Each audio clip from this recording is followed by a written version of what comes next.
maging isang ganap na world champion at undisputed balang araw. Nakasama mo sa...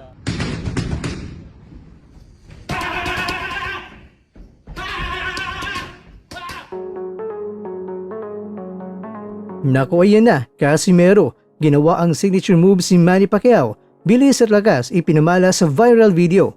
Muling niyanig ng dating 3-division world champion na si John Ariel Cuadro-Alas Casimero ang social media matapos mag-post ng isang maikling video sa kanyang Facebook reel. Sa nasabing clip, hindi lang basta ensayo ang ipinakita ng Pinoy fighter, kundi isang flashback sa prime years ng pambansang kamao na si Manny Pacquiao. Kitang-kita sa video ang pambihirang bilis ng mga kamay at explosive power ni Casimero habang ginagawa ang mga signature moves si Pacquiao. Ang mabilis sa footwork, sabay pasok ng matinding kombinasyon na tila walang mintis.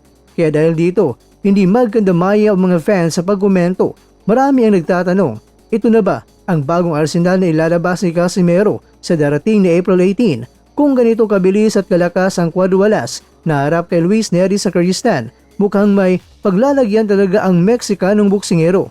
Habang papalapit na ang nakatagtang pagharap sa April 18 sa Kyrgyzstan, tila nagpapadala ng mensahe si Casimero na hindi siya dapat maliitin.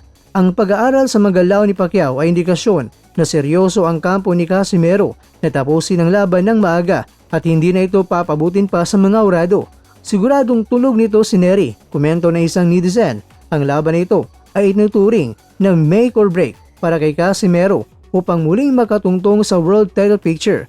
Ang pagpapakita ng bilis na hango sa estilo ni Pacquiao ay isang babala ng angas ng Pinas ay gutom na muling maghari sa lona.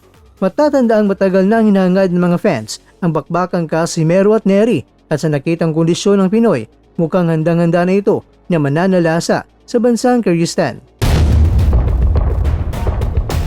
Samantala, nagbigay rin ng matapang na pahayag ang undefeated prospect na si Carl Hamis Wonderboy Martin sa isang eksplosibong panayam ng PTV News sa gitna ng mga batikos. Diretsang sinabi ni Martin na siya ay immune na sa mga bashers at ayon kay Martin, nakatutok na lang siya sa kanyang layunin at gagawin ang lahat para protektahan ang kanyang malinis na record.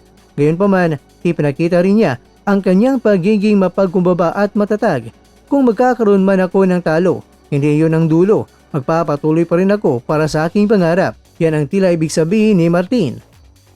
Mga kakwento, ang pangarap na ni Martin ay hindi lang basta maging kampiyon. Target ni Martin na maging world champion ngayong 2026, sundan ng pagiging unified world champion hanggang sa mabot ang rurok bilang undisputed super bantamweight world champion. Ikaw ang kwento, naniniwala ka ba na makakamit niya ito?